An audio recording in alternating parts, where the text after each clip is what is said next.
আসসালামু আলাইকুম, কেমন আছেন সবাই? আজকে রান্না করব কবুতরের মাংস। কবুতরের মাংস রান্না করতে করতে আপনাদের সাথে কিছু কথা শেয়ার করি। সেটা হচ্ছে কবুতরের মাংস শুনলেই জিহ্বার ডগায় পানি চলে আসে অনেকেরই। এই পাখিটির মাংসে রয়েছে চমৎকার পুষ্টিগুণ। প্রচলিত আছে একটি কবুতরের মাংসে থাকা পুষ্টিগুণ ৯টি মুরগির পুষ্টির সমান। এতে অন্যান্য মাংসের তুলনায় প্রায় ২ থেকে ২৪% বেশি প্রোটিন রয়েছে। এতে ফ্যাটের পরিমাণ খুবই সামান্য, প্রায় ১%।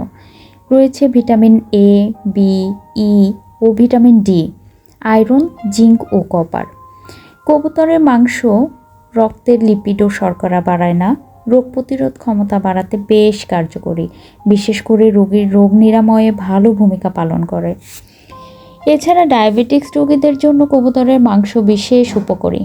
পাশাপাশি স্মৃতিশক্তি বাড়াতে এবং লিভারের উন্নতি ও কিডনি শক্তিশালী করে, যা আপনাকে দীর্ঘস্থায়ী অসুস্থতা ও শারীরিক দুর্বলতা থেকে মুক্তি দেয়। তাই আমিও এখানে কবুতরের মাংসটি খুব ভালোভাবে কষিয়ে সেটাকে আলু দিয়ে পাতলা পাতলা ঝোল করব, যাতে কিনা অনেক উপকার রয়েছে। তো অনেক কথাই বলে ফেলেছি, আর কথা না বাড়াই, তাড়াতাড়ি করে রান্নাটা করে ফেলি। আর আমার মাংসের কালারটা কেমন হয়েছে আপনারা কিন্তু জানাবেন অবশ্যই। এখানে তো খুবই সুন্দর লাগছে মাংসটাকে, দেখতে খুবই লোভনীয় লাগছে। এই যে ফাইনাল লুক আমার মাংসের। সবাই ভালো থাকবেন। আসসালামু আলাইকুম।